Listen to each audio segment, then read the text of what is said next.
Good morning प्यारे बच्चों। Exercise 3.3 से क्वेश्चन नंबर 7 ले रहे हैं। The adjacent figure HOPE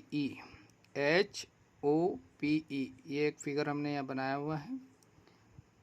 is a parallelogram, और ये पैरेललोग्राम, तो पैरेललोग्राम की प्रॉपर्टी हम जानते हैं, अपोजिट एंगल इक्वल रहते हैं, लाइन पैरेलल और इक्वल होती है।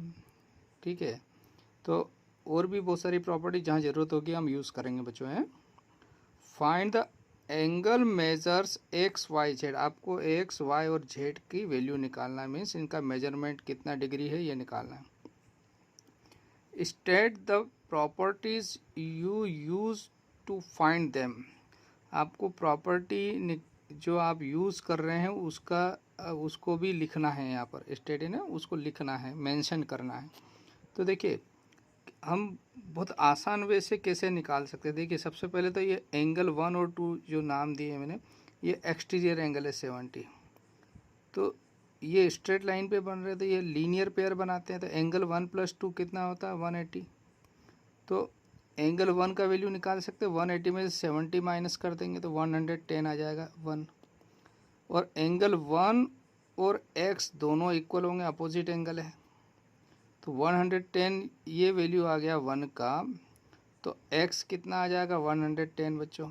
तो x का वैल्यू मिल गया फर्स्ट हमको। Opposite angle are equal in parallelogram, parallelogram में अपोजिट एंगल इक्वल होते हैं बच्चों, इस प्रॉपर्टी से हमने यहाँ पर निकाल लिया। देखिए y का वैल्यू बहुत आसानी से निकाल सकते हैं, क्योंकि ये लाइन और ये लाइन पैरेलल है, पैरेललोग्राम है तो अपोजिट साइड्स क्या होगी, इक्वल एंड पैरेलल होती है, तो ये लाइन और ये लाइन पैरेलल है, यानी EH पैरेलल टू PO। तो angle y is equal to angle 40 हो जाएगा।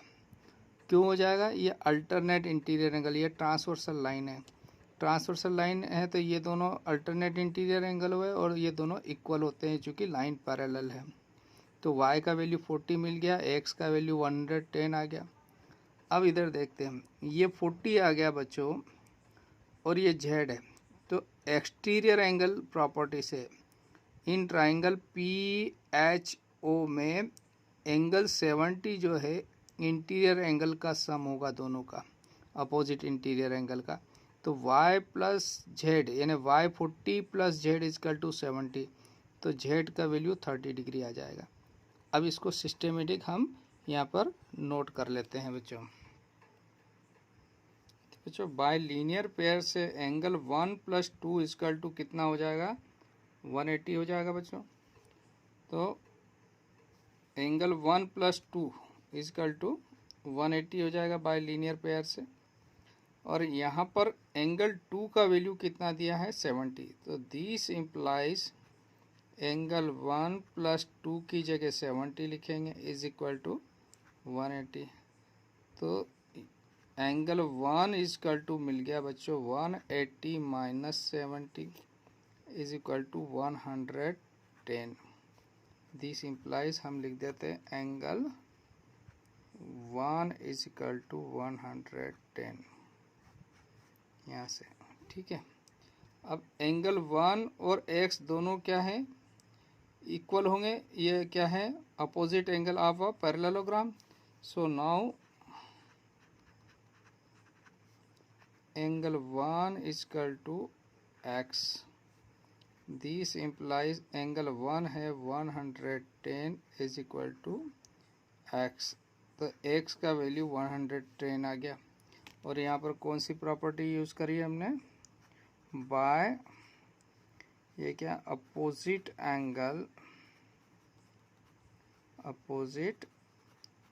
Angles of a parallelogram are equal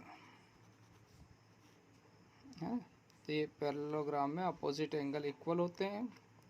अब नेक्स्ट आते हैं, एंगल y ये 40 के इक्वल होगा, क्यों होगा अल्टरनेट इंटीरियर एंगल, ये दोनों लाइन पैरेलल है। सो नाउ क्या हो जाएगा, and y is equal to 40 और इसका रीज़न आप क्या लिख देंगे बच्चों, क्या लिख देंगे, ये अल्टरनेट इंटीरियर एंगल।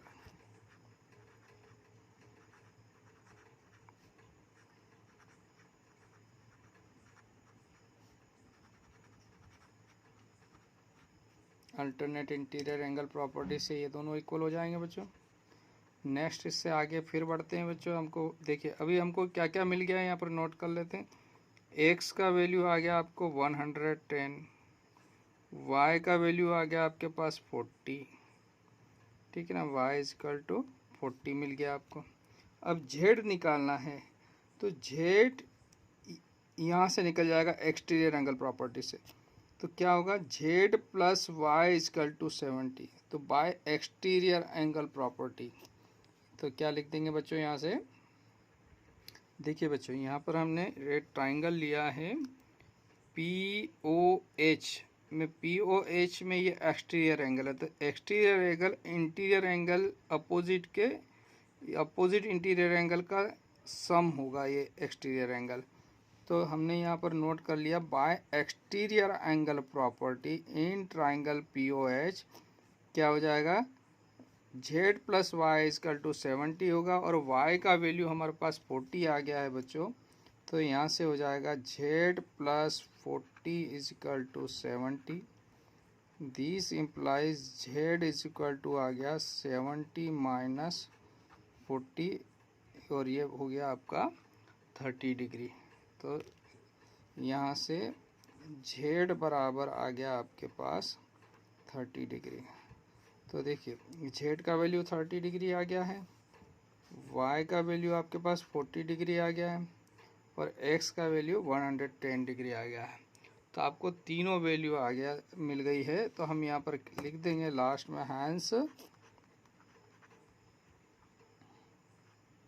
क्या क्या हो गया, x is equal to 110, y is equal to 40 degree and z is equal to क्या हो जाएगा 30 डिग्री। ये रिक्वायर्ड आंसर हो गए बच्चे आपके, ठीक है बच्चों। तो एक बार और देख लीजिए क्या करा हमने, आपको कहा है ये एक पैरेललोग्राम है बच्चों, क्या है, H O P E parallelogram है, तो opposite sides equal and parallel होगी। अब बाय लीनियर पेयर से एंगल 1 निकाल लिया, 110 आया, ये 110 आ गया बाय लीनियर प्रॉपर्टी से। अब यहाँ पर एंगल 1 और x दोनों इक्वल होंगे क्योंकि ये opposite angle of a parallelogram, ठीक है ना, ये इक्वल होते हैं। अब नेक्स्ट y और ये 40 एंगल दोनों इक्वल होगा अल्टरनेट इंटीरियर एंगल प्रॉपर्टी से, तो y 40 आ गया बच्चों आपके पास, और ये 70 जो एक्सटीरियर एंगल है y प्लस जेड का सम होगा। तो यहाँ से z प्लस 40 इजकल टू 70, तो z का वैल्यू हमने 30 निकाल लिया। इस प्रकार से हमको तीनों एंगल मिल गए और यही हमारा रिक्वायर्ड आंसर है बच्चों। तो यहाँ पर ये क्वेश्चन आपका कंप्लीट होता है बच्चों। ओके, थैंक यू प्यारे बच्चों। क्वेश्चन नंबर 8 देखिए एक्सरसाइज 3.3 से, the following figures guns and runs, इसको नाम बड़े अच्छे दिए हैं, GUNS, guns and runs are parallelogram, find x and y. आपको दो फिगर दिए, एक फिगर यहाँ दिया है फर्स्ट और सेकंड फिगर हमने नीचे बनाया है, ठीक है ना। इन दोनों को आपको सॉल्व करना है और क्या करना है, एक्स और वाई का वैल्यू निकालना है बच्चों। तो फर्स्ट वाला देखते हैं, इन पैरेललोग्राम GUNS, इसको सॉल्व कर रहे हैं हम, है ना, या आंसर इसके लिए। तो देखिए ये एक पैरेललोग्राम दिया बच्चों, तो पैरेललोग्राम में क्या होता है, opposite sides equal and parallel रहती है। तो यहाँ से क्या हो जाएगा, देखिए ये साइड SG किसके इक्वल हो जाएगा, NU के बराबर। तो क्या हो जाएगा, सो इन पैरेललोग्राम गन्स ये हो जाएगा GS बराबर होगा UN,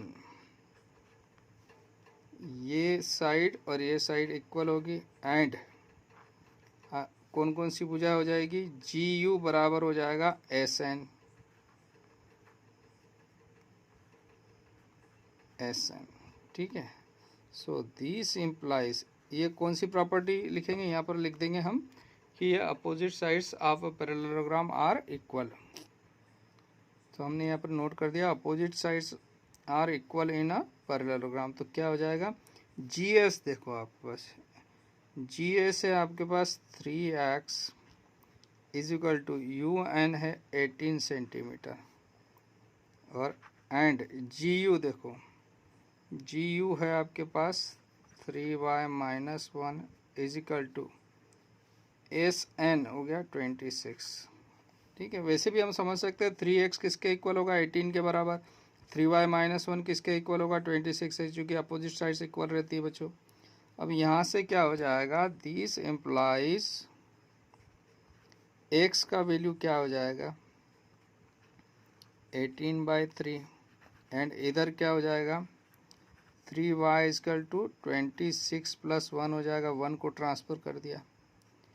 तो यहाँ से x इक्वल टू क्या हो जाएगा 6 मिल गया आपको, यानी x का वैल्यू 6 सेंटीमीटर आ जाएगा, और इधर से 3y इक्वल टू कितना आ गया 27। दिस इम्प्लाइज है ना, यहाँ से हो जाएगा y इज इक्वल टू 27/3 है ना, तो यहाँ 9 आ जाएगा y का वैल्यू। तो यहाँ से अगली स्टेप में हो गया x equal to 6 centimetre and y equal to क्या हो जाएगा, x equal to 6 centimetre and y equal to 9 centimetre है ना। This is the required answer हो गए आपके। तो ये आपको निकालना था x और y का वैल्यू। तो केस फर्स्ट में x इक्वल टू आपके पास 6 आ गया और y इक्वल टू 9 आ गया। इसी प्रकार से अब इसका सेकेंड पार्ट ले रहे हैं बच्चों। सेकेंड पार्ट में भी आपको क्या कहा है, एक पैरेललोग्राम दिया है ना। तो पैरेललोग्राम की प्रॉपर्टी से हम जानते हैं opposite sides are equal and parallel, and इसके जो डायगोनल्स रहते हैं किसके, पैरेललोग्राम के, वो क्या करते हैं एक दूसरे को बाइसेक्ट करते हैं। मान लो इस पॉइंट को मैंने ओ नाम दे दिया बच्चों, तो बाइसेक्ट का मतलब हुआ कि ये वाली लाइन इस वाली लाइन को आधी आधी डिवाइड करेगी और ये वाली लाइन इसको भी आधा आधा बराबर भाग में बांटेगी, ठीक है। तो इसका मतलब ओ आर और ओ एन इक्वल हो गया, तो x + y is equal to 16 हो जाएगा बच्चों। ओ एस और ओ यू बराबर हुआ तो y + 7 इज इक्वल टू 20 हो जाएगा। तो यहाँ से दो इक्वेशन मिल गए, इसको हम सॉल्व करके x और y का वैल्यू निकालेंगे बच्चों। तो देखिए यहाँ पर हम नोट कर लेते हैं अब इसको। तो बच्चों सेकेंड वाला ले रहे हैं, रंस ले रहे हैं, RUNS, ये पैरेललोग्राम है तो डायगोनल बाइसेक्ट कर रहे हैं। तो हमने यहाँ पर ले लिया फर्स्ट में y + 7 किसके, चूँकि ये बाइसेक्ट करेंगे तो OU किसके बराबर होगा OS के, तो y + 7 हो गया 20 के बराबर। तो यहाँ से y इक्वल टू हो जाएगा 20 - 7 है ना। तो this implies y is equal to मिल गया आपको 13। तो ये एक आंसर मिल गया बच्चों आपको, बहुत आसान हो गया है। तो सेकेंड अब आगे देखते हैं। अब एंड दूसरा डायगोनल भी बाइसेक्ट हो रहा है, तो क्या हो जाएगा यहाँ से x + y is equal to 16, और यहाँ y का वैल्यू 13 है तो पुटिंग y इक्वल टू 13 है ना। यहाँ साइड में हमने लिख दिया, यानी इसमें y का मान 13 रख रहे हैं यहाँ पे। तो क्या हो जाएगा बच्चों, x + 13 इक्वल टू 16, तो x इक्वल टू 16 - 13, तो x का वैल्यू आ गया 3। ये तो बहुत आसान क्वेश्चन हो गया बच्चों। तो x का वैल्यू 3 आ गया और y का वैल्यू आपको कितना मिल गया बच्चों 13। तो यहाँ लास्ट में लिख देंगे hence x equal to 3 and y equal to 13, और सेंटीमीटर है तो यूनिट डाल दीजिए आप सेंटीमीटर। तो यहाँ पर ये क्वेश्चन नंबर 8 कंप्लीट होता है बच्चों। ओके, थैंक यू प्यारे बच्चों। क्वेश्चन नंबर 9 ले रहे हैं एक्सरसाइज 3.3 से। आपको दिया है, देखिए, in the figure both risk and clue. Risk भी एक पैरेललोग्राम है, आर पैरेललोग्राम। तो RIS के जिसे मैंने ब्लैक कलर से दिखाया बच्चों यहाँ पर, और CLUE क्लू को रेड कलर से दिखाया। ये दोनों पैरेललोग्राम दिए इसने कहा है। तो आपको find the value of x, यानी ये x का वैल्यू निकालना है हमको। तो सबसे आसान क्या हो सकता है वो देखते हैं सबसे पहले। तो देखिए RIS के ये एक पैरेललोग्राम है, और पैरेललोग्राम में अपोजिट एंगल इक्वल रहते हैं। तो मैंने इनको नंबरिंग कर दिया बच्चों। तो इस एंगल को 4 नाम दिया, इसको 5 दिया है। तो 4 और 5 इक्वल होगा बच्चों। तो एंगल ये अपोजिट एंगल हो जाएंगे ना, opposite angle in a parallelogram are equal. तो एंगल 4 कितना हो जाएगा, 120। नेक्स्ट एंगल 1 और 2 इक्वल होगा बच्चों। ये है क्लू, CLUE में अपोजिट एंगल है दोनों बच्चों। तो एंगल 2 कितना हो जाएगा, 70 डिग्री, है ना, अपोजिट एंगल प्रॉपर्टी से। तो ये 270 आ गया बच्चों। अब 3 आप निकाल सकते हैं क्या, थोड़ा देखिए। 3 एंगल निकाल सकते हैं, या तो ये 4 नहीं भी निकालते हम, तो यहाँ से देखते हैं एंगल 5 और 3, एंगल 5 + 3, ये इस पैरेललोग्राम का RIS के क्या है, ये एडजेसेंट एंगल है बच्चों। ये दोनों एडजेसेंट एंगल है ना बच्चों। तो ये दोनों मिलके कितने सप्लीमेंट्री होते हैं ना, 180 बनाते हैं। तो ये एंगल कितना आ जाएगा, 63, है ना। थर्ड एंगल कितना आ जाएगा, 60 डिग्री। और एंगल 1 और 2 से दोनों इक्वल होते हैं, तो ये आ गया 70, ये आ गया 60। तो एंगल सम प्रॉपर्टी हम इस ट्राइंगल में लगा लेते हैं, एक्स का वैल्यू आ जाएगा। तो देखिए अब इसको एक एक करके हम नोट कर लेते हैं यहाँ पर। तो बच्चों सबसे पहले हमने लिया क्लू, पैरेललोग्राम CLUE क्लू लिया। तो क्लू में एंगल 1 और 2 दोनों इक्वल होंगे। ये क्यों होंगे, ये opposite angle in a parallelogram are equal, है ना। तो एंगल 2 70 हो जाएगा। तो एंगल 1 तो 70 दिया, तो 1 की प्लेस पे 70 लिख दिया। तो एंगल 2 का वैल्यू आपको 70 डिग्री मिल गया। फिर हमने लिया बच्चों रिस्क, RIS के पैरेललोग्राम। इसमें एंगल 5 और 3 ये दोनों एडजेसेंट एंगल है, और ये आपस में सप्लीमेंट्री होते हैं, यानी इन दोनों का सम 180 होता है। तो एंगल 5 + 3 = 180 होगा बच्चों। तो यहाँ से देखिए एंगल 5 है बच्चों 120 plus angle 3 = 180। This implies angle 3 = 180 minus 120। तो यहाँ से आपको मिला है बच्चों एंगल 3 का वैल्यू। एंगल 3 का वैल्यू कितना आ गया, 60 डिग्री। ठीक है, तो एंगल 2 मालूम हो गया, एंगल 3 हमें दोनों पता चल गए। देखिए बच्चों एंगल 360 आ गया है, एंगल 270 है। तो 360 मिल गया है, 270। तो यहाँ एक ट्राइंगल बन रहा है। तो ये ट्राइंगल ले लिया OES में बाय एंगल सम प्रॉपर्टी। तो एंगल सम प्रॉपर्टी से तीनों एंगल का सम 180 डिग्री होगा। तो x प्लस एंगल 2 का वैल्यू है 70 डिग्री, प्लस एंगल 3 का वैल्यू है 60 डिग्री = 180। अब इसको सॉल्व किया तो देखिए क्या आ जाएगा, x प्लस ये हो गया 130 = 180। तो यहाँ से नेक्स्ट हो गया x = 180 माइनस 130 बच्चों। तो दिस इम्प्लाइज क्या आ जाएगा, यहाँ से x = 180 में से 130 माइनस किया तो 50 डिग्री। तो x का वैल्यू 50 डिग्री आ गया, और यही हमारा रिक्वायर्ड आंसर था बच्चों। तो आपको